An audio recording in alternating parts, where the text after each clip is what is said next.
Donc ce soir, on va parler d'intégration en entreprise, un moment qui est crucial et qui peut être assez intimidant. Pour vous donner quelques chiffres, sans vouloir vous faire peur, un salarié sur 5 en France quitte sa boîte au bout de seulement 3 mois à cause d'une mauvaise intégration. Et 4% décident même de partir à cause d'une première journée désastreuse. Ça fait un peu froid dans le dos. Donc je pense que ça vaut le coup de soigner son intégration pour mieux appréhender la suite.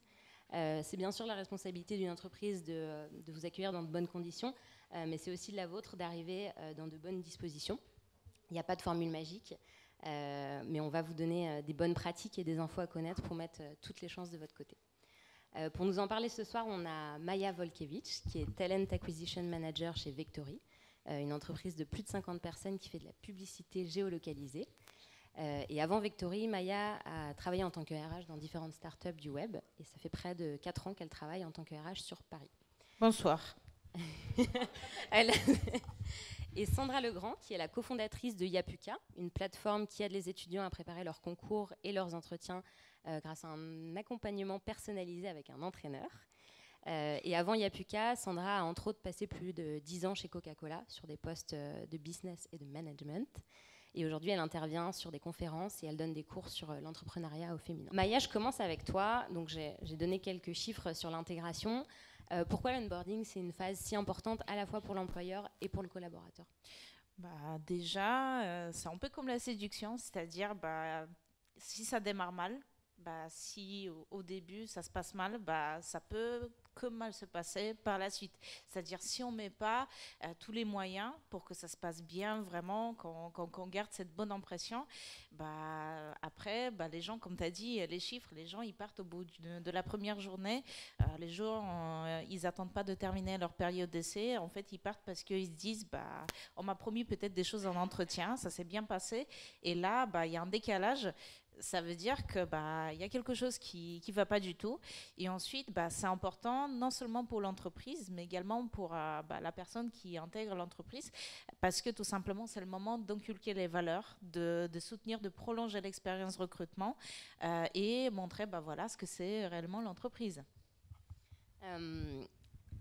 Ouais, comme tu le disais, c'est le moment clé aussi pour vous, entreprise, pour diffuser les valeurs, voir si le candidat que vous avez sélectionné fit réellement avec tout ce que vous revendiquez dans l'entreprise et les valeurs que vous défendez. Exactement, parce que déjà, on a un processus de recrutement, donc bien évidemment, on rencontre des gens, etc. On commence à rentrer un tout petit peu plus dans le bain, mais là, on voit vraiment ce que la personne est dans la réalité, au quotidien. Je pense que la première phase avant de faire son premier jour dans une entreprise, c'est d'abord de se renseigner sur un certain nombre de choses. Sandra, pour toi, quels sont les éléments à connaître impérativement avant de démarrer ? Alors, on ne fait pas une interrogation dès qu'on arrive, mais c'est vrai qu'il faut être curieux. Et quand on est bien renseigné, forcément bien préparé, c'est beaucoup plus impactant. Donc il y a bien évidemment des chiffres clés à connaître, l'organigramme, que fait l'entreprise, est-ce qu'elle est nationale, internationale, des filiales, les valeurs de l'entreprise, et puis regarder beaucoup de vidéos, il y en a beaucoup, de photos, s'il y a des organigrammes, c'est encore mieux avec des photos, parce que quand vous allez voir les gens, vous allez pouvoir associer un poste à une personnalité, une image. Et puis, j'ai envie de dire, il faut aussi, alors ça c'est ce qu'on peut récolter avant d'arriver, si des collègues, etc., qui travaillent dans cette société, bien évidemment, il faut aller les questionner. Là, on aura la version aussi peut-être un peu officieuse, moins déclarée sur le site internet. Et puis, après, il faut se mettre dans le bain. Et quand on arrive, on essaie de se renseigner sur tout ce qui peut être un petit peu aussi les codes de l'entreprise, comment ça marche, est-ce que les gens se vous voient, se tutoient, est-ce qu'il y a un dress code, est-ce que les gens sont plutôt tailleur costume ou est-ce qu'ils sont plutôt friendly, jean, t-shirt ou polo. Ça se voit assez vite, ça. Voilà, qui est influent dans l'entreprise. Enfin, voilà, il y a aussi ce baromètre un petit peu, on va dire, feeling, quand on arrive dans l'entreprise. Mais effectivement, plus on est préparé, et mieux c'est, parce que ça fait aussi un peu plus sérieux que d'arriver un peu les mains dans les poches. À la fois pour soi, parce qu'effectivement, ça peut être hyper inconfortable d'arriver dans une entreprise et de ne pas du tout avoir les codes. Comme tu dis, si tu arrives en tailleur alors que tout le monde est en jean basket, tout le monde va te regarder. Enfin, bon, là, ça fait vraiment cliché, mais effectivement, c'est pas mal d'avoir quelques codes. Et du point de vue de l'employeur, qu'est-ce que tu vas demander au début à quelqu'un qui te rejoint et comment tu testes un peu qu'il a compris en fait dans quelle entreprise il arrivait? Alors, normalement, on est censé avoir eu plusieurs entretiens. Enfin, maintenant, je crois que la moyenne, c'est entre 3 et 6 entretiens avant de recruter quelqu'un. Donc, on a eu le temps de se connaître. Alors, les entretiens se font avec la DRH, avec les managers. Il peut y avoir 2-3 entretiens aussi avec des personnes avec qui on est censé travailler. Donc, nous, on essaie, en tant que recruteur, d'avoir un petit baromètre sur est-ce qu'on sent que la personne partage les valeurs de l'entreprise? Est-ce que, en termes de personnalité, ça va matcher? Parce que on peut poser toutes les questions sur les compétences. En revanche, on peut effectivement dire il a toutes les aptitudes, mais s'il n'a pas l'attitude, ça ne fonctionnera pas. Donc, effectivement, on essaie quand même de comprendre si techniquement, les hard skills, comme on dit, sont là, la compétence technique, le métier, l'expérience, l'expertise. Après, junior, senior, on fera le tri, bien sûr, ce n'est pas les mêmes requêtes. Et puis, il y a tout ce qui est soft skills, qui se mesure un petit peu moins, mais on sait que dans le recrutement, les 4 premières qualités qui arrivent, c'est des soft skills. C'est l'initiative, la rigueur, la créativité. Donc, il faut aussi essayer de comprendre si la personne qu'on a en face de nous répond à ces soft skills qui sont quand même, j'ai envie de dire, avec une personnalité compatible avec ce qu'on recherche. S'il manque un peu de compétences, s'il manque un peu de métier, s'il manque un peu d'expérience, on arrivera à la formater à ses produits, à ses métiers, à ses offres, à ses valeurs. Si jamais il n'y a pas cette personnalité, c'est très compliqué après, parce que ça ne matche pas. Enfin, moi, je sais que j'ai recruté dans la boîte entre Coca-Cola et Yapuka, j'ai créé une société qui s'appelait Canal CE Calidea. J'ai recruté plus de 2500 personnes pour en avoir, entre guillemets, 200 en stock, puisqu'on était 200 salariés à la fin.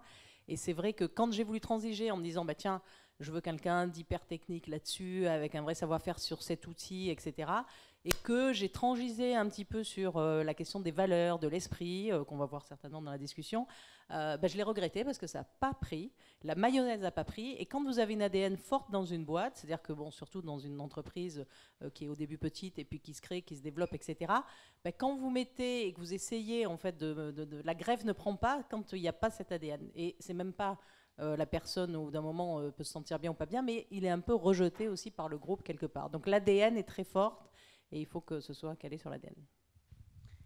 Maya, quelles sont les questions qui sont intéressantes à poser dès le début quand on arrive dans une boîte au RH ou à son manager?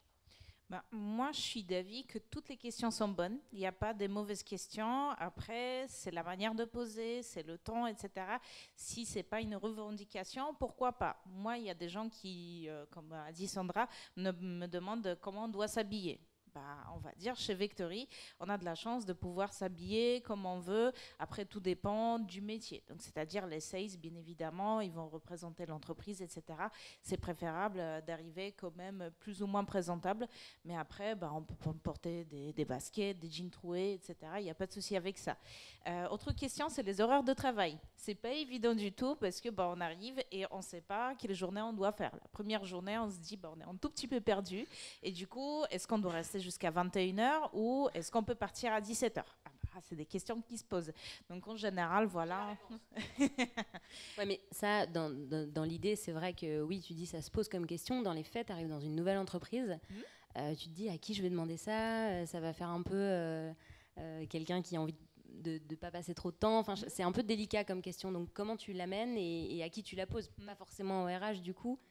Moi, on me pose ces questions parce que j'essaye toujours de mettre les gens à l'aise avant qu'ils arrivent. Donc, c'est-à-dire, quelles sont des questions? Moi, je suis très no bullshit et du coup, j'ai dit, posez-moi des questions parce que c'est important, parce que c'est la transparence, c'est une des valeurs de Vectory également. Et c'est important que je puisse servir à la personne finalement. Être ORH, c'est une fonction support. On est là pour d'autres personnes, pour les accueillir. Et ça, c'est hyper crucial pour leur dire, les horaires, on va dire, juridiquement, c'est ça et ça. En revanche, on ne compte pas nos heures parce que des fois, on a un train pour partir à Montpellier pour siroter des cocktails le soir. Ou des fois, on a des choses à faire, on est dans le rush. et on peut partir un peu plus tard. Autre question également, l'organisation d'entreprise. On arrive, il y a des gens et du coup on se dit bah d'accord, j'ai par exemple les rendez-vous, des points qu'elle a avec telle personne, c'est qui, qu'est-ce qu'elle fait cette personne, etc. Également, est-ce qu'il y a un trombinoscope? On m'a déjà posé des questions parce qu'il y a 120 000 nouvelles têtes et du coup bah, c'est un peu difficile d'associer des visages à des noms, etc. etc. Et puis également, on m'a posé des questions, comment ça se passe pour manger? Du coup, on voit déjà qu'il y a un pas vers l'intégration. Du coup, j'ai dit, chez nous, on a de la chance justement de se regrouper par envie de manger. Donc, il y a Team Burger, Team Salade, Team Sushi, Team Gamelle, etc. etc. Et puis, également, on m'a timidement posé la question, est-ce qu'il y a des soirées? Je dis oui, il y a beaucoup de soirées et de temps en temps, on invite des gens avant qu'ils démarrent, à venir en soirée et voir comment ça se passe. Et comme ça, on grille cette première étape et onboarding, il est un peu avancé. Et je reviens juste sur le cas des horaires. Dans beaucoup de start-up ou de petites entreprises, effectivement, il n'y a pas d'horaire parce que les gens peuvent travailler assez tard quand il y a du boulot, etc. Il y a un cadre légal à respecter. Hein. Oui, non, mais bien sûr. Mais si on dit 35 heures et après, on me dit si tu vois tes collègues qui restent tard, c'est compliqué pour toi de partir à 18h ou à 18h30. Est-ce que du coup, l'idée, c'est de faire du présentéisme alors que ça ne sert pas à grand-chose, surtout que les premiers jours, il y a beaucoup d'infos et a priori, tu n'es pas hyper opérationnel. Comment faire la balance un peu entre ces deux? C'est bien de voir ça avec le manager avant d'arriver, c'est-à-dire est-ce qu'il y a un planning déjà de la semaine, de la journée, et puis il ne faut pas faire du présentéisme, ça sera pas mal vu parce que la personne elle est un peu perdue, elle ne peut pas tout de suite être opérationnelle, enfin ça dépend des profils, mais en général on n'est pas opérationnel le premier jour, donc bien évidemment le mieux c'est de voir avec le manager, voir comment on peut planifier la journée, et puis partir sans remords. Franchement, c'est pas grave si on reste pas tard les premiers jours. On aura le temps de faire nos preuves, de rester jusqu'à tard. Il n'y a pas de souci avec ça. Hein. Toi, Sandra, en tant que manager, quelles sont les questions que tu aimes bien? C'est un peu vague comme question, mais comment tu vois que la personne a une certaine curiosité, a envie d'aller de l'avant via quel... Écoute, entre guillemets, il y a des bonnes et des mauvaises questions, c'est vrai. Moi, c'est vrai que celui qui est un peu monomaniaque sur les horaires, la cantine, la mutuelle, le ticket resto, etc. Gling. C'est peut-être pas à demander où dès je le me suis premier jour, trompée, où je me suis trompée, je l'ai pris, ou voilà. Je pense qu'il faut être beaucoup plus positif et beaucoup plus dans l'action. Moi, j'aime les questions sur le business, j'aime les questions sur les œuvres, j'aime les propositions, j'aime les questions sur peut-être l'ambiance. Quelqu'un qui amène des croissants un matin, c'est très bien vu parce que ça crée un peu... Il faut être généreux, en fait. Je pense que la générosité, c'est clé. Et il faut toujours donner avant de recevoir. Moi, c'est toujours ma devise. Donc, on peut questionner sur beaucoup de choses. Je pense qu'au début, on doit aussi se former, donc c'est un peu une contrepartie. Vous n'êtes pas opérationnel tout de suite, donc si vous restez peut-être plus tard le soir ou si vous avez un peu plus besoin de vous investir avant d'être opérationnel, en général, c'est bien vu. C'est vrai que moi, je recrute aussi en ce moment sur Yapuka, puisqu'on est une start-up, donc on se développe. On a des stagiaires aussi, et c'est vrai que le stagiaire qui à 18h regarde un peu sa montre, est en train de tout plier et dire est-ce qu'il y a encore quelque chose à faire ou je peux y aller, je préfère quelqu'un qui s'investit à fond et qui à un moment dit tiens, je t'ai tout préparé, j'ai fait ça, donc c'est encore une fois, c'est aussi une attitude, c'est pas que des questions, c'est la façon dont on voit que la personne est impliquée. Moi, j'aime la passion, donc j'aime que les gens soient passionnés parce qu'effectivement, on ne fait bien que ce qu'on aime. Et ça se sent assez vite si quelqu'un est impliqué, se passionne pour le job, pour la mission, pose des questions intéressantes, est curieux. Donc voilà, la curiosité, c'est un très joli défaut. Comme l'ambition, moi j'aime les gens ambitieux aussi. J'ai écrit un livre qui s'appelle #ambition. Et je pense que l'ambition n'est pas un vilain défaut, au contraire, si c'était un joli défaut. L'ambition, c'est aussi chouette. Quelqu'un qui a envie de progresser, qui petit à petit, ça se voit aussi. C'est bien. Maya, sur qui on peut s'appuyer à la fois pour cette partie question et pour l'intégration de manière plus globale? Je pense que déjà, la RH, c'est le service dédié à ça. Donc, il ne faut surtout pas hésiter à demander de l'aide. De temps en temps, on a du mal, on est timide, on n'arrive pas parce qu'on se demande si ça ne sera pas bien vu. Non, justement, on est là pour ça, pour accompagner des gens, pour être à leur service. C'est pour ça aussi qu'on fait ce métier. Et puis, le manager, C'est aussi également la personne, souvent on commence à quitter l'image de manager, c'est plus en leader, donc la personne qui va nous tirer vers le haut, qui va nous aider à développer nos compétences, qui va nous encadrer parce qu'elle a un peu plus d'expérience. Donc surtout pas hésiter à demander de l'aide au manager parce qu'on peut se tromper, on ne connaît pas encore tous les codes dans l'entreprise qu'on arrive. Et puis les collègues, la proximité, souvent on a des équipes, etc. C'est des gens avec qui on va traîner tous les jours, on va travailler dans le même but. Bah, pourquoi pas leur demander comment ça se passe, comment eux ils font des choses, comment ils vivent des choses, et puis essayer un tout petit peu de mimétisme. On parlait l'autre jour, quand on s'est rencontrés aussi des buddy programmes, des parrains qui sont de plus en plus à la mode dans les entreprises. Et on se disait que quand les gens avaient la chance d'en avoir un, c'était bien aussi de pouvoir s'en appuyer et de se dire que cette personne, a priori, elle a été volontaire pour faire ça, donc il ne faut pas hésiter à aller vers elle et à lui poser toutes les questions informelles qu'on peut avoir au début dans une entreprise. Oui, j'ai vécu ça dans une de mes anciennes entreprises. C'est vrai que c'était chouette parce qu'on arrive et on dit, bah voilà, ça c'est ton welcome kit, ça c'est ceci, ça c'est cela, et ça sera ton parrain. Donc tout de suite, on a un point de repère et on se sent moins seul. On se dit, ah bah d'accord, je vais pouvoir m'adresser à cette personne. Et du coup, bah, on a un sentiment de confort, tout simplement. Ça fait du bien. On peut se créer son parrain, hein, si ce n'est pas officialisé dans l'entreprise. Vous pouvez très bien à un moment détecter quelqu'un qui est plutôt sympa, avec qui vous avez envie d'échanger et lui dire, tiens, est-ce que tu veux pas un peu m'accompagner sur les premiers temps, est-ce que je peux te poser des questions, est-ce que c'est open bar sur les questions, et voilà, et vous identifiez quelqu'un qui a l'air sympa, qui a l'air généreux, qui a l'air de bien connaître la boîte et qui est d'accord pour passer un peu de temps avec vous. Et même si c'est, on déjeune une fois par semaine ensemble, on prend un café, on fume pas, c'est même pas fumer, mais voilà, il y a aussi moyen de faire des propositions. Il faut fumer pour bien s'intégrer, voilà, c'est la morale de l'histoire. On parlait des qualités tout à l'heure et notamment de la curiosité. Je pense qu'il y a plein d'autres qualités à avoir quand on arrive dans une entreprise, notamment le sourire. Apparemment, c'est très important d'être souriant. Oui, en fait, on préfère les gens un peu enthousiastes, qui sont positifs, qui sont optimistes. Moi, c'est vrai qu'au début, les gens venaient parfois dans mon bureau en me disant, oui, alors ça, non, mais ça, on n'a pas la grille, on n'a pas le truc, on est une jeune entreprise, on ne nous accorde pas de ça, on a des capitaux négatifs, etc. Au bout d'un moment, on leur dit, bon, d'accord, mais qu'est-ce qui est possible? Donc, revenez, moi, vous pouvez me dire, il y a des choses qui sont difficiles, mais voilà ce que je propose. Donc, la force de proposition, c'est très important, qui va un peu avec la curiosité d'avoir essayé de trouver une solution, parce que, voilà, il y a toujours des solutions à tout, et les gens sont là pour les construire avec vous. Le sourire, bien sûr, c'est clé. L'optimisme, la curiosité, on l'a dit, l'enthousiasme, un peu la passion. Voilà, je pense qu'on est... En fait, on passe beaucoup de temps au travail, quoi qu'on en dise, et on a tous envie de prendre du plaisir avec ses collègues, avec ses managers. Alors, soit ça se fait autour de lieux de loisirs, hein. Il y a un baby-foot, il faut jouer au baby-foot. Il y a un ping-pong, une table de ping-pong, il faut y aller. Moi, c'est le meilleur investissement que j'ai fait dans mon ancienne boîte. On avait mis une table de ping-pong. Et là, je me suis rendu compte que les informaticiens qui sont plutôt parfois un peu introvertis, parce qu'il y a les fonctions support et les autres, j'ai envie de dire, le marketing, le commercial, qui sont toujours très volubiles, très extravertis, très visibles. Et puis, les RH, l'informatique, la logistique. Et donc, cette table de ping-pong a rassemblé beaucoup de gens. Et les informaticiens aimaient énormément le ping-pong chez moi. Donc, du coup, ça a créé un peu une ambiance sympa.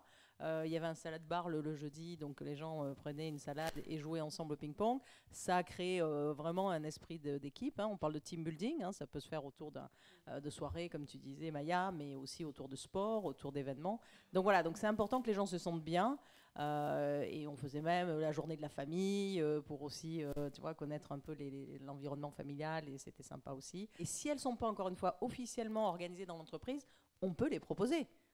Au contraire, hein, il y a des gens qui prennent des initiatives, c'est des after-work, c'est des pauses, c'est des pizzas à midi, voilà, c'est chacun qui revient avec parfois un petit peu des petites choses de sa région, ou de son week-end, ou de ses vacances. Ben voilà, ça fait toujours plaisir. Après, ça peut être un peu délicat de se dire dès le deuxième jour, bon allez, les gars, demain soir c'est soirée, c'est moi qui l'organise. Non, mais ce qui est mignon, c'est peut-être, voilà, là, Sandra, elle a parlé du sport qui rassemble les gens. Et moi, je suis persuadée, avec toutes les expériences, c'est la nourriture qui rallie les gens. Moi, j'avais toujours l'habitude. Oui, ça c'est vrai. Moi, j'avais toujours l'habitude de ramener quelque chose quand j'intégrais une nouvelle entreprise. Donc, je disais, voilà, des petits cookies bio, etc., pépites de chocolat. Donc, enfin, tout le monde venait, tout le monde. Et après, bah, on a commencé à grossir. Et du coup, ils ont commencé à en réclamer. C'est un peu compliqué après pour passer 2 heures à faire des cookies. Mais c'est vrai qu'après, bah, moi, je suis devenue un peu une référente nourriture. Où est-ce qu'on mange, qu'est-ce qu'on fait, où est-ce qu'on achète la burrata, etc. Et du coup, c'est vrai que bah, ça m'a donné peut-être une petite étiquette, mais d'autre part, bah, c'est bien parce que bah, les gens ils viennent et ils te donnent l'avis sur ce que tu as fait, tes petits cookies, ou même te dire bah, merci beaucoup pour les croissants, ce qu'elle disait Sandra, ramener le petit déjeuner. Bah, c'est mignon parce que tout le monde ne le fait pas, c'est une initiative super généreuse et c'est super sympa. Je reviens sur une autre qualité qu'on avait évoquée la semaine dernière. Ça suffit avec la nourriture et les cookies, là. L'adaptabilité, quand on vient d'une structure qui est tout à fait différente, la nouvelle entreprise va aussi attendre que voilà, tu t'adaptes aux nouveaux outils qui te sont proposés et que tu ne sois pas peut-être toujours en train de comparer aussi avec ce que tu faisais dans ton ancien environnement. Oui, bah absolument. C'est-à-dire, moi, j'avais des gens qui venaient des grosses structures, des structures qui étaient hyper connues, et du coup, ils voulaient faire du copier-coller. Et ils disaient, bah, dans l'entreprise XX, on fait comme ça. Bah, à ce moment-là, bah, les gens le prenaient un peu mal et ils disaient, d'accord, très bien. Mais ici, on est chez Vectory et du coup, on a notre propre mode de fonctionnement. Donc, c'est bien d'être proactif, de proposer des choses. Pourquoi pas, bah, on a besoin de fraîcheur, de nouvelles idées, de renouvellement, mais plutôt sur le temps, proposer des choses, mais savoir s'adapter, parce qu'il y a déjà une entreprise qui fonctionne bien, et puis bah, il faut savoir tout simplement rajouter un peu sa pierre à l'édifice, peut-être ramener ce petit puzzle, déjà une construction qui est faite, sans forcément vouloir changer des choses et faire copier-coller, parce que quand même, il y a une identité d'entreprise qui a été créée. Tu vas pas pouvoir c'est pas pour rien. révolutionner. C'est pas pour rien. Tu veux dire quelque chose? Non, moi je pense qu'il faut d'abord observer beaucoup, parce que c'est quand on écoute et qu'on observe qu'on peut ensuite être force de proposition. Et puis après, il faut amener un peu habilement voilà, certaines initiatives, certaines propositions, certaines évolutions. Voilà, mais il faut le faire subtilement. Et puis c'est pour ça qu'il faut assez vite repérer quelles sont les personnes qui peuvent être soit à l'écoute, soit influentes, soit qui peuvent accepter, pas la critique, mais la critique constructive, en disant bah, j'ai vu, on faisait comme ça, tiens, j'ai une proposition, est-ce qu'on pourrait faire plutôt comme ça? Voilà, soit je l'ai expérimenté, soit je pense que c'est peut-être une bonne idée, on peut l'essayer. Vous savez, on est beaucoup dans le test and learn, de plus en plus, bien évidemment, et puis dans la construction d'équipe. Et c'est vrai qu'on pense des choses tout seul, mais quand on le benchmark avec d'autres et quand on le crée ensemble, la co-construction, ça marche vraiment très bien. Donc il faut co-construire. Et puis, on est dans l'ère du re aussi. Les gens repensent, les gens rechallengent, les gens reconstruisent, les gens se réimaginent, on relift des business models. Enfin voilà. Donc, il ne faut pas avoir peur du changement. En fait, on parle beaucoup d'agilité, mais l'agilité, c'est quoi? C'est savoir s'adapter. Et c'est vrai que quand on vient d'un monde, moi, j'ai fait des grosses boîtes comme Coca-Cola. Après, j'ai monté ma boîte en 2000. Donc pareil, from scratch, donc start-up, on développe, puis après on arrive dans un certain confort, parce que 200 salariés, etc., 70 millions de chiffre d'affaires, et je redémarre là avec Iapuka, donc une start-up à nouveau. Bon, l'autre jour j'ai amené mes fils dans mon bureau, je leur ai dit, regarde mon bureau. Donc effectivement, c'était une petite pièce, maintenant j'ai changé de bureau, sans fenêtre, et c'était loin du bureau que j'avais connu avant, avec toutes les fenêtres, une terrasse, une machine Nespresso, une table de réunion, etc. Donc en fait, il ne faut pas s'habituer à son confort, et je pense que les gens qui viennent d'entreprises, quelles qu'elles soient, il y a un confort peut-être, il y a une ambiance peut-être, mais quand on arrive dans une nouvelle entreprise, il faut se rechallenger sur cette entreprise et se dire, voilà, maintenant c'est ma nouvelle maison, comment je m'y plais, comment je la décore, comment je m'adapte, comment je suis force de proposition, comment je me sens bien, voilà, dans cette nouvelle maison, parce que voilà, il faut se donner du mal pour aller bien, voilà, c'est bien connu. Tu parlais de cette phase d'observation qui est un peu le premier temps dans une nouvelle entreprise. Quelles sont aussi les petites choses à bien comprendre? On parlait des relations, par exemple, entre les équipes ou entre les individus de manière générale. Pourquoi c'est important de bien comprendre ça pour être efficace par la suite? Alors ça, je pense qu'on ne comprend pas tout du premier coup. Hein. C'est pas évident de tout de suite voir qui est influenceur, qui travaille avec qui ne peut pas se voir dans les collègues. Bon, enfin, ça, je pense Surtout que quand ça tu arrives vient, dans une entreprise oui, qui est est à une déjà taille, organisée. Ouais. ouais. Donc je pense que ça, c'est petit à petit qu'on arrive à sentir un peu tout ça. Le mieux, c'est d'être toujours un peu impliqué, que ce soit dans des réunions, que ce soit dans des, on le disait, des pots, des meetings, discuter, demander beaucoup de feedback. C'est jamais gênant de dire tiens, je voudrais faire un petit feedback là rapide, même autour d'un café, autour d'un déjeuner, parce que ça permet de dégoupiller peut-être des choses qui sont mal parties ou des choses que vous avez sur le cœur et c'est pas peine de les garder pendant 15 jours, 3 semaines. Toute situation est bien rémédiable, hein, c'est pas irrémédiable. Donc je pense qu'il faut vraiment échanger, discuter, communiquer. Souvent les choses vont mieux en le disant. Vous voyez, c'est un truc tout bête, hein, mais parfois il faut dire les choses. De même que les Français sont plutôt dans la critique, souvent, ou en train de dire ça va pas, tiens, ça c'est bien, mais tu n'as pas fait ça, tiens, la concurrence fait mieux, tiens, le catalogue, on aurait pu faire comme ça, tiens, tu as oublié de faire ça. Alors que finalement, il faut quand même aussi dire good job, quoi. Hein. Moi, j'ai été élevée pendant 11 ans chez Coca-Cola, donc super ce que tu as fait, c'est vraiment bien, c'est clair, c'est riche, c'est instruit, etc. Maintenant, peut-être, tu pourrais éventuellement travailler ça en plus, améliorer ça, etc. Voilà. Vraiment être dans le positif avant d'être un peu dans la critique, même si elle est constructive. Si on voit toujours le négatif, c'est quand même un peu compliqué. Donc voilà. Et puis c'est une contrepartie, j'ai envie de dire. On ne dit pas, tiens, voilà, je me forme pendant 2 mois, ne me parlez pas, je suis en train de me former, surtout. je prends. Je vous parlerai dans 2 mois quand je serai. Voilà. C'est vraiment un jeu de contrepartie, d'interactivité. Voilà, je me forme, je prends, mais je donne aussi de temps en temps. C'est pareil, hein, si vous faites un interrogatoire de police en disant c'est quoi ça, comment ça marche ça, qu'est-ce que ça fait ça, tac, tac, tac, tac. Bon, à la fin, les gens vont être un peu lassés. Hein, c'est comme dans une négociation.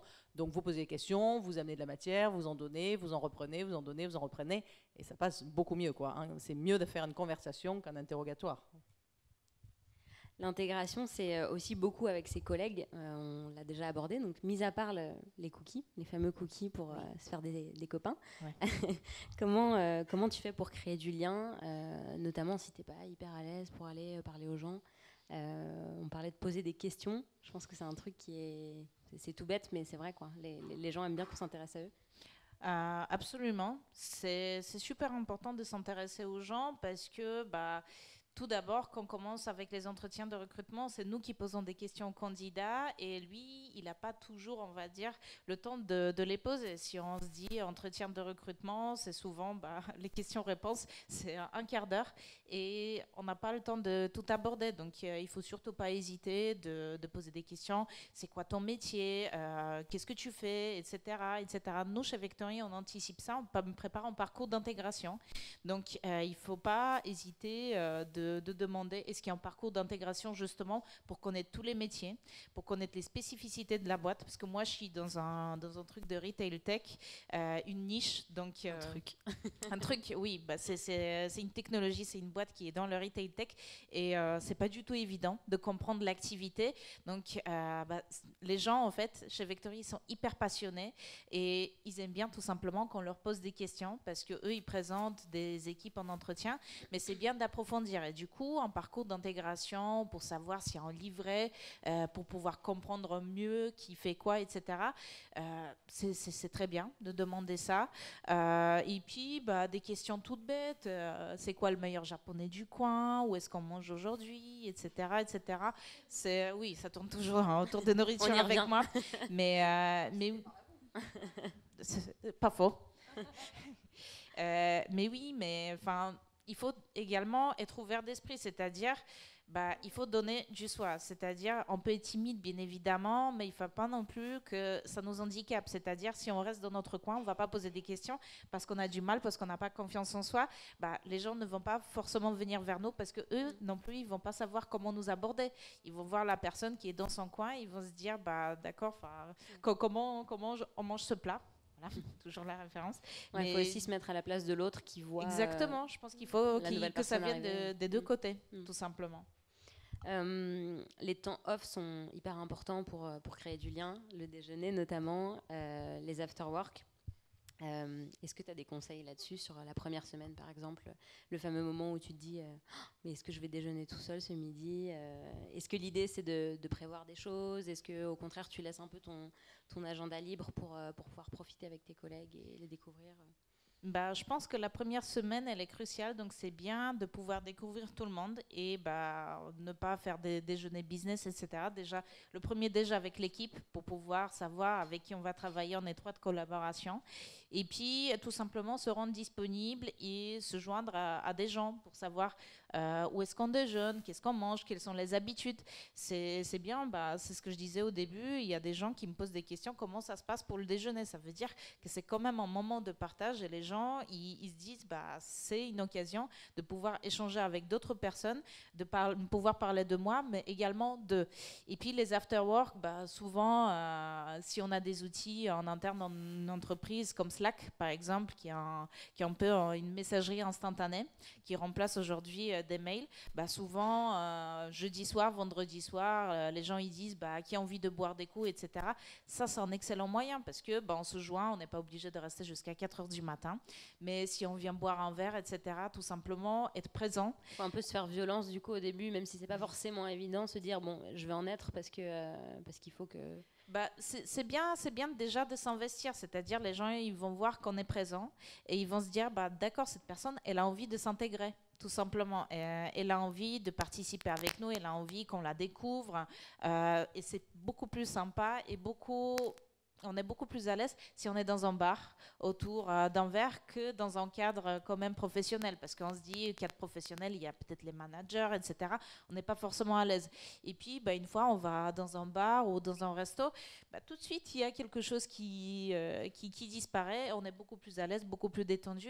Et c'est beaucoup plus facile de s'intégrer. Et puis, bah, si la soirée, ça se passe bien, bah, on a des souvenirs et après, on peut en parler en lendemain. Hein. Une ou deux petites astuces pour ceux qui sont un peu timides, c'est soit arriver un peu plus tôt le matin, parce que finalement, comme ça, tout le monde n'arrive pas en même temps, vous n'êtes pas, hop, on se met au travail. Donc voilà, si les horaires, c'est plutôt 9 heures, tout le monde arrive à 9 heures, bah, venez à 9 heures moins le quart une ou deux fois dans la semaine, et comme ça, bah, vous voyez un peu les gens arriver, vous pouvez discuter, vous pouvez un peu traîner au café, etc. Donc ça permet d'y aller un petit peu, voilà, pareil dans l'autre sens, rester un peu plus tard le soir, pas systématiquement, mais quelquefois. Et puis, j'ai envie de dire, donner de l'attention aux gens. Si vous avez vu un article sympa qui peut intéresser le marketing, parce qu'il vous a parlé d'une offre qu'il est en train de lancer, si vous avez vu une super boîte, start-up, qui peut avoir un lien avec le business du commercial qui cherche à développer je ne sais pas quoi, voilà, ne serait-ce qu'envoyer un petit article, dire tiens, je connais cette boîte, peut-être que ça peut intéresser, enfin, des petites attentions qui montrent que, un, vous avez compris ce que font les gens, deux, vous avez envie de leur apporter quelques solutions, quelques idées, et bah, ils vont être un peu scotchés parce que c'est assez rare en fait. Hein, donc voilà, c'est encore une fois dans la générosité d'essayer un peu voilà, les gens ont très envie. Et puis alors, le truc tout bête, c'est retenir les prénoms. Voilà. Ça, c'est le truc. Prenez l'escalier, si vous voulez, mieux que l'ascenseur, même comme ça, vous voyez, vous pouvez vous arrêter à un étage, dire bonjour, etc. Et retenir les prénoms. Alors, vous faites ce que vous voulez pour les retenir, vous essayez d'imaginer, vous répétez 3 fois, tiens, bonjour Aurélia, c'est super ce que tu as fait, etc. Oui, Aurélia, ta conf était top et tout ça. Donc, une fois que vous l'avez répété 4 fois, vous allez retenir que c'est Aurélia. Ou alors, bah, tiens, si je discute avec mademoiselle, madame, je sais qu'elle est en jaune, elle porte des couleurs vives et tout. Donc, voilà, essayez de caler quelques éléments de reconnaissance qui font que vous allez retenir les prénoms. Il n'y a rien de plus satisfaisant que quand quelqu'un vous dit « Tiens, Sandra, au fait, je voulais te dire, j'ai vu ça, etc. » Parce que c'est déjà, vous balbutier sur les prénoms, c'est mal parti, quoi. Donc, c'est un petit exercice d'entraînement. Les prénoms et ce que font les gens. Voilà. Moi, c'est vrai que dans ma boîte, petit à petit, 10 personnes, 50, 80, 90, 100, c'est plus compliqué. En plus, il y a des prénoms en double. Hein. J'avais 2 Aurélie, 3 Valérie, etc. Mais j'ai essayé quand même, quand on est manager, mais même quand on est managé, voilà, d'essayer de comprendre qui fait quoi et dire, tiens, c'était bien, hier, tu m'as parlé d'une super négo avec UGC. Est-ce que finalement, tu t'en es bien sorti, etc. Voilà. Parce que les gens aiment bien parler moi de moi, il n'y a que ça qui m'intéresse. C'est un vrai proverbe aussi. Hein. Si, tout à fait. Au niveau du poste donc pour lequel vous avez été recruté dans votre nouvelle entreprise, qu'est-ce qu'un manager attend d'une nouvelle recrue? J'imagine que c'est différent selon les profils, mais dans les premiers jours, est-ce qu'on attend de vous que vous soyez opérationnel tout de suite ou pas? Alors, ça dépend. Si vous êtes junior et que vous arrivez, on ne va pas attendre à ce que vous ayez 10 ans d'expérience, 10 ans d'expertise métier, que vous sachiez tout sur tout, etc. Donc si vous êtes junior, on va plutôt attendre à ce que vous impliquiez, à ce que vous soyez curieux, à ce que vous vous mettiez tout de suite dans le bain, à ce que vous preniez des notes aussi, parce que les gens à qui vous parlez pendant 1 heure, parce que vous le briefez sur la stratégie marketing de la boîte et qui ne notent rien, alors ça, mauvais point. Alors vous pouvez noter sur un cahier, vous pouvez noter aussi sur un téléphone. Moi, je ne noterai pas forcément sur un ordinateur en prenant des notes, ça crée quand même une petite barrière. Mais voilà, moi, je note beaucoup sur mon téléphone, ce qui vous permet après de résumer, d'envoyer vos notes à quelqu'un, etc. Donc, c'est noter, montrer que vous vous intéressez, que vous vous impliquez. Et encore une fois, voilà, amener quelques idées. Donc, quand on est junior, on attend ça, que les gens s'impliquent, que les gens soient curieux, que les gens s'intègrent. Voilà, donc s'intégrer, c'est un grand mot qui veut tout dire, mais s'intégrer, ça veut dire, ben voilà, on est content d'avoir vu le nouveau qui est allé déjeuner à la cantine ou qui est allé déjeuner avec ses collègues ou qui a pris un café. Ceux qui veulent optimiser leur temps en disant, j'arrive à 9h, je fais du non-stop jusqu'à 17h, je déjeune pas, je prends pas de café, mais à 17h, je suis partie. C'est pas forcément une bonne idée. Alors quand on est jeune, en plus, on n'a pas forcément d'enfants. Quand on a des enfants, on peut réguler un petit peu parce qu'il y a des horaires de nounou, de crèche, etc. Mais voilà, essayons le plus possible d'être un peu surprenant et de ne pas forcément avoir des règles et des régularités. Si tous les jours, vous êtes la fille ou le gars qui arrive à 9h, qui va déjeuner à 12h30, qui revient à 14h, etc., bon, ça le fait pas.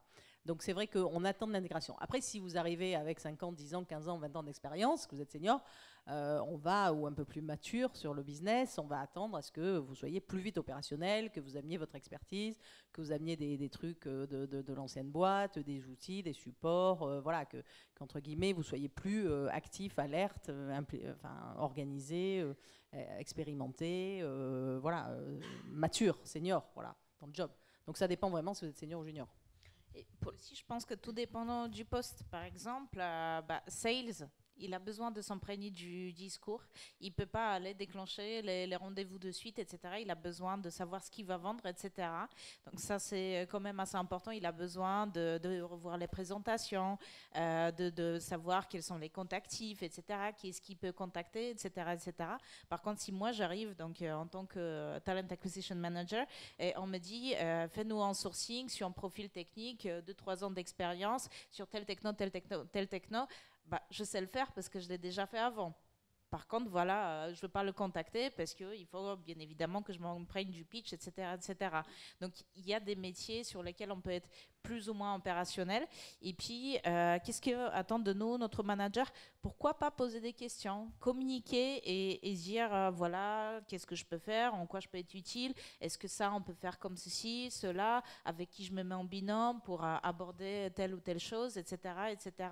Enfin, beaucoup communiquer parce que on arrive et manager nous a déjà vus aux entretiens. Il sait plus ou moins qui nous sommes. Après, il ne sait pas encore à quoi va ressembler notre relation manager et Padawan, tout simplement. On ne sait pas à quoi ça va ressembler cette relation. Donc, il attend de nous également de la communication, d'une certaine transparence et le plus d'informations possible pour déjà pouvoir se projeter comment on avance par la suite. Et clarifier aussi son poste, parce que des fois, c'est vrai qu'on arrive, c'est un peu flou. Tu es arrivé en tant que chargé de com, mais tu ne sais pas exactement quelles sont les missions que tu vas avoir à faire tout de suite. C'est aussi fixer des objectifs pour savoir un peu sur quoi on t'attend et que ça soit tout ça. Exactement. C'est pour ça, c'est souvent, on n'aborde pas tout en entretien. Souvent en start-up, c'est un peu particulier parce qu'on arrive, on a déjà l'annonce, donc on a plus ou moins 5 missions. Mais on ne va pas faire 5 missions, on n'a pas que 5 activités dans notre poste, on a beaucoup plus.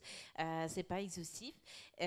Du coup, on a après une fiche de poste, on a un contrat, mais tout n'est pas là. Donc du coup, c'est bien de clarifier également qu'est-ce que je fais, comment j'aborde, avec quels moyens, qui peut m'aider pendant les premiers jours. Est-ce que le manager, donc toi, tu seras là avec moi, ou est-ce que je le fais avec mon collègue, ou est-ce que je le fais tout seul, etc., etc. Donc bien évidemment, spécifier vraiment les tâches pour 2 prochaines semaines. C'est pas mal de demander un petit planning. Voilà, qu'est-ce qu'on fait? Est-ce que je t'accompagne en rendez-vous par ici ou je reste faire de la prospection chez moi? Ou est-ce qu'un développeur, par exemple, il va faire du pair programming ou il va mettre les mains dans le combi tout seul? Enfin, vraiment, c'est bien de clarifier les tâches pour 2 prochaines semaines parce que comme ça aide à la personne de se projeter et se dire, bah voilà, je peux me préparer mentalement à savoir à quoi vont ressembler mes premières journées. Oui. Mais c'est pas un peu abrupt justement d'aller demander qu'est-ce que je vais avoir à faire alors que la personne qui te manage ou qui t'accompagne a peut-être pas trop tout ça en tête et se laisse aussi le temps de voir comment la relation va évoluer. Pas du tout, ça relève de la curiosité dont a parlé Sandra. On est curieux, on a envie de savoir, on a envie de s'investir. Ouais. On a quelqu'un qui est passionné et tout simplement on a envie de savoir qu'est-ce qu'on peut faire pour pouvoir se démarquer, pour montrer notre enthousiasme, pour montrer qu'on est content d'être dans la boîte. Et puis le manager, je pense que ce nom, il n'est pas pour rien, c'est-à-dire il n'a pas trop la tête, mais en même temps il accueille quelqu'un, il a ce poste de manager, donc il doit avoir en tête que à part son équipe à gérer, à part les tâches à gérer, il doit intégrer une nouvelle personne. Donc il y a une question d'organisation. Si cette personne est devenue manager, c'est pas pour rien. Hein. On n'est pas manager à la sortie d'école, on le devient tout simplement. Et du coup, il faut justement profiter du fait que le manager, il est là pour nous et ne pas hésiter à lui demander de l'aide et de préparer tout simplement cette venue parce que ça rassure.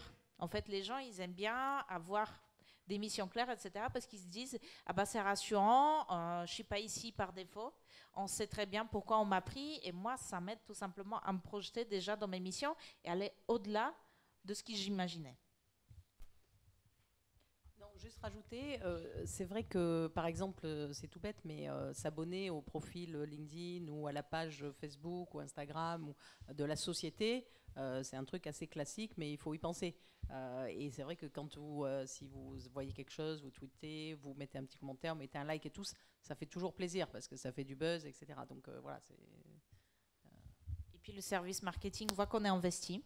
Donc après, ça c'est bien parce que ça renforce un peu l'esprit d'équipe et ça renforce un peu notre appartenance à l'entreprise. Et puis tiens, voilà, justement les réseaux sociaux, ça c'est un super truc pour pouvoir s'intégrer. C'est-à-dire, j'ai vu des photos de la dernière soirée, c'était sympa, est-ce que vous pouvez m'en parler? Qu'est-ce que vous avez fait? Ah oui, non, oui. La conférence à laquelle tu as participé, Maya, je l'ai tweeté, voilà, ça c'est... Ah non, tout dépend, tout dépend. Que dans la générosité, c'est pareil, quand il ne faut pas être juste là avec sa fiche de poste et dégainer chaque fois qu'on te demande quelque chose. Attends, je regarde, c'est sur ma fiche, oui, non, alors c'est non. C'est sur ma fiche, oui, donc je vais y aller. Donc voilà, il y a une fiche de poste, mais après, il faut être assez généreux aussi quand on vous demande de faire quelque chose. C'est pas complètement intégré dans votre rôle, voilà, moi je propose de dire plus de oui que de non au début. Voilà. Après, il ne faut pas se laisser envahir, il ne faut pas faire quelque chose qui est hors sujet trop souvent parce que sinon on ne fait plus son job. Mais voilà, il faut être participatif, amener de la valeur, amener un petit coup de main. Quand vous voyez un collègue qui est complètement dans la mouise parce qu'il doit finir son truc, il est déjà 20h et il n'a pas fini, voilà, vous lui proposez de l'aider, ce sera toujours bienvenu et il vous le refera de son côté. Donc voilà, normalement, c'est pas unilatéral, c'est bilatéral. Vous aidez, on vous aide après. Voilà. Une fois cette phase d'intégration, on va dire, la phase d'intégration dure longtemps. Pour toi, Sandra, elle dure 100 jours, c'est ça ce que tu m'avais dit? Oui, c'est très difficile de se faire un avis sur quelqu'un en 15 jours, 3 semaines. Donc c'est vrai que quand je dis 100 jours, c'est juste se dire que on s'intègre, ensuite on prend un peu plus d'initiative, on participe un petit peu plus, on va pouvoir un peu donner. Donc voilà, je pense que le vrai bilan, on le fait au bout de 2-3 mois quand même. Voilà. Du coup, comment on prépare justement la suite pour transformer l'essai, donc valider un peu cette période? Tu abordais tout à l'heure le feedback. Comment ça se demande du feedback à son manager? À quelle fréquence? Comment on fait un peu pour prendre la température sur ce qu'on fournit?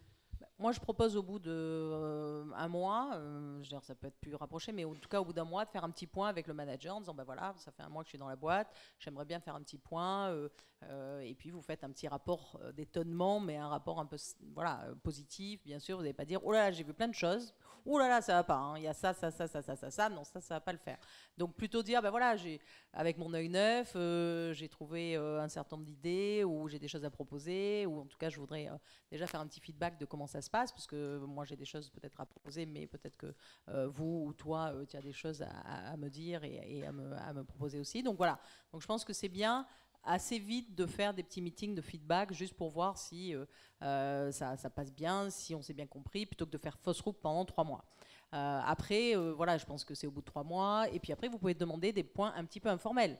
Tiens, on peut aller prendre un café, je voudrais te parler d'un sujet là où j'ai pas tout compris, ou d'un sujet génial où je me suis emballée parce que hier je suis allée à une conférence géniale sur le recrutement, l'intégration.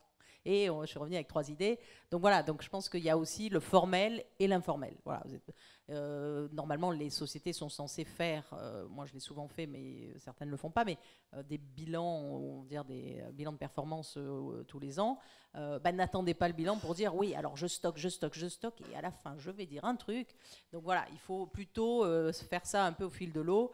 Il y a plein de moments d'échange, qu'ils soient formels ou informels, trouvez-les, puis trouvez le bon moment aussi, hein.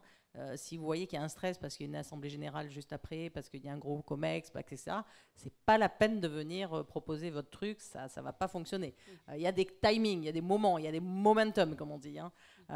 Bon, après, les bureaux sont ouverts, c'est de l'open space, donc voilà, maintenant c'est beaucoup plus convivial que ça ne l'était il y a 20 ans. Moi, ce que j'observe de mon ancienne boîte et de ma boîte actuelle, c'est qu'il y a des points réguliers. Ça s'appelle voilà, un peu one-to-one ou tout simplement le feedback général, et ça dure 1 heure et c'est toutes les semaines. Et du coup, c'est pas mal de mettre ça en place. Un point par semaine pendant 1 heure, 30 minutes, on discute comment ça va, comment ça se passe, est-ce qu'il y a des choses qu'on a envie de partager ou pas. Ça fait du bien parce que tout simplement déjà au fil du temps on attend ces moments parce qu'on se dit voilà, c'est un moment un peu en intimité, privilégié avec le manager, et ça renforce en quelque sorte cette collaboration, cette relation Padawan et le maître. Et ensuite ça nous permet également de s'extérioriser parce que c'est un moment planifié, c'est un moment projeté dans la journée, donc on se dit pas oui j'ai besoin de parler à mon manager et du coup oui il est débordé et je sais pas s'il va se dégager du temps pour moi. Non, là c'est planifié, posé dans l'agenda, etc. Et du coup on n'a pas l'impression de déranger, d'abuser entre les guillemets de la gentillesse du manager. On se dit voilà, ce point il a été mis en place pour moi, pour que notre relation s'améliore et pour que moi je puisse également monter en compétence, parce que on va parler de comment ça se passe, comment ça s'est passé cette semaine pour moi dans l'entreprise. Et comme les gens aiment bien participer, on peut aussi proposer, par exemple si vous avez à refaire le logo de la boîte ou à refaire quelque chose ou à organiser un meeting sur une thématique, vous pouvez aussi dire tiens, je fais un petit groupe de travail, vous prenez 5-6 personnes, vous dites j'amène les croissants demain matin, encore les croissants. Non, mais maintenant on amène des fruits, c'est beaucoup plus sympa.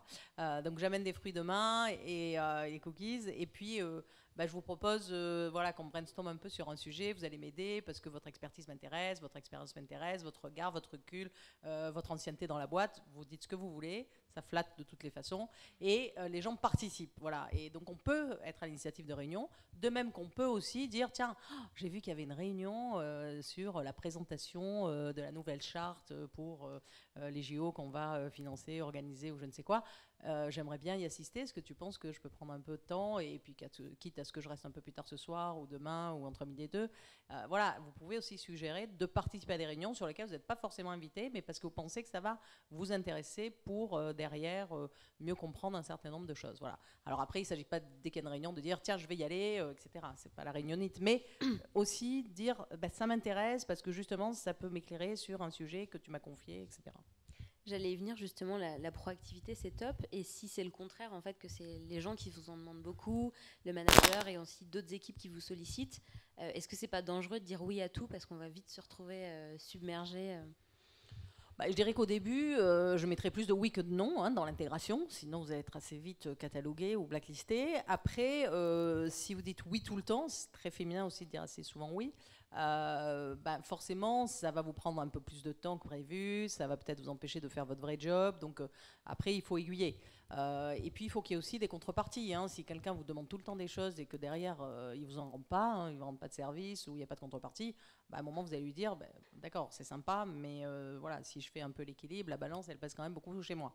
Donc, il faut dire oui plutôt dans l'intégration, il faut être plutôt avenant, plutôt généreux, mais après, il ne faut pas se laisser complètement vampiriser par des choses qui ne sont pas de votre job.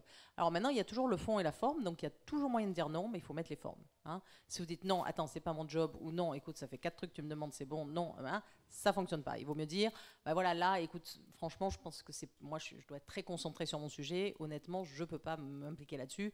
Et d'ailleurs, je pense que j'ai pas de valeur ajoutée. Tu vois, comme ça, au moins, le sujet est clos. J'ai pas de valeur ajoutée là-dessus. Donc, voilà, va voir plutôt quelqu'un d'autre qui sera plus à même de t'apporter ce que tu attends. Voilà.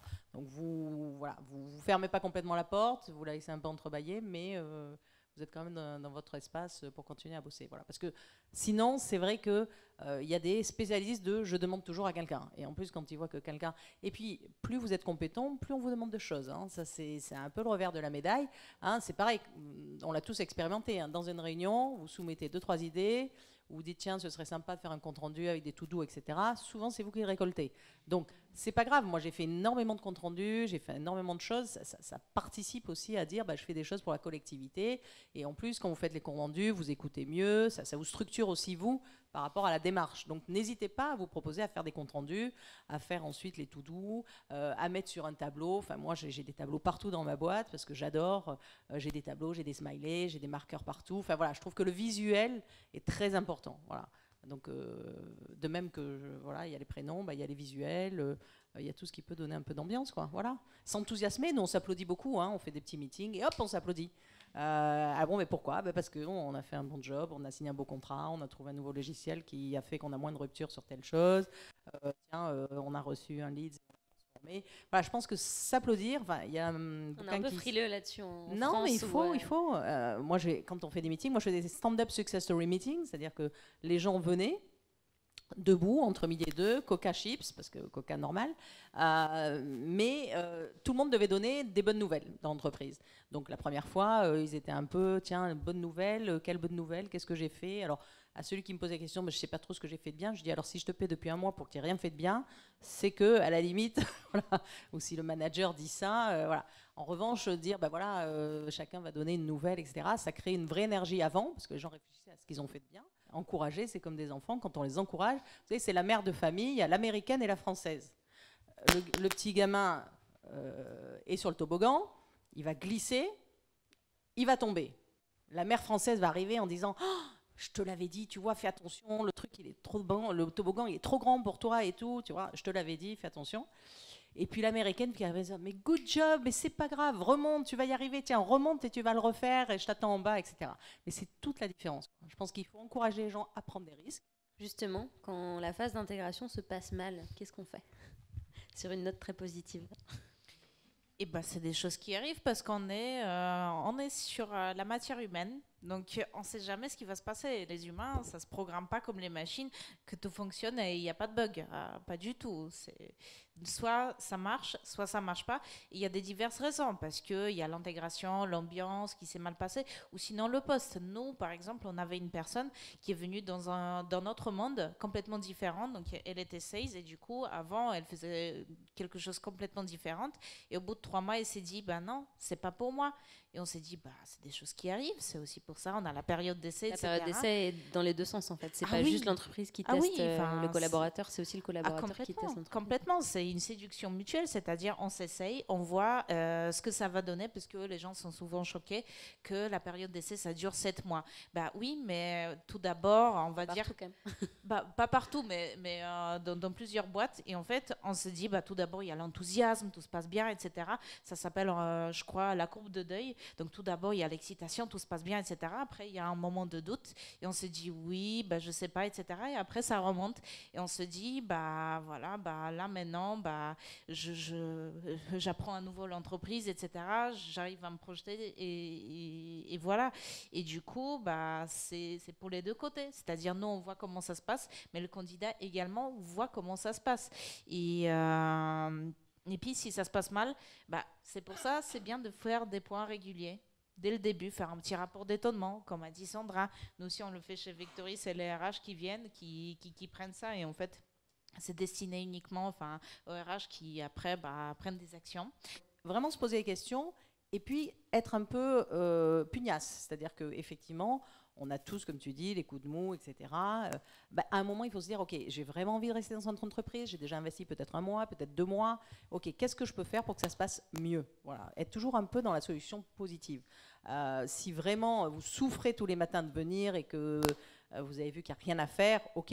Mais sinon, il y a toujours des moyens d'améliorer la situation, toujours des moyens de se dire qu'est-ce que je peux faire mieux, comment on peut prendre les choses différemment. Voilà, être plutôt dans une optique de positivisme et de construction plutôt que de destruction ou de démissionner. Voilà, never give up, c'est un vrai proverbe. Je pense qu'avant de jeter le bébé avec l'eau du bain, il faut quand même essayer d'avoir travaillé un peu le sujet, d'avoir réfléchi, d'avoir essayé des choses, d'avoir réorienté des choses, d'avoir repensé la relation. Enfin voilà, c'est un investissement pour les RH, hein, quand tu passes du temps avec un candidat, pour le candidat qui a aussi passé du temps, qui a investi, qui s'est formé, etc. Donc c'est toujours un peu un sentiment de gâchis, pas forcément d'échec, mais de se dire, voilà, on a gâché un peu cette chance à ce que ça se passe bien. Donc parfois c'est des petits réglages, c'est des petites choses, c'est des petites améliorations qui peuvent repartir sur de bon pied. Et on a tous droit à une seconde chance. Hein. Si ça a mal démarré, c'est pas une fatalité. On essaie de revoir le truc pour que ça démarre mieux.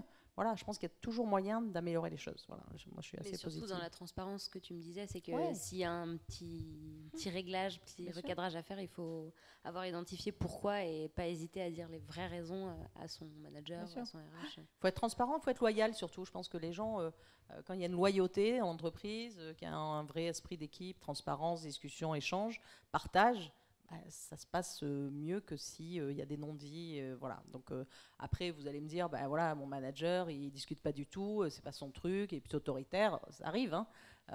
Changer de manager. Voilà. J'aime la boîte, mais si je peux changer de service, voilà.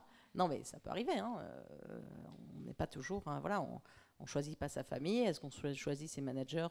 Voilà, pas sûr non plus. Ça peut changer aussi. Hein. Souvent, ça change.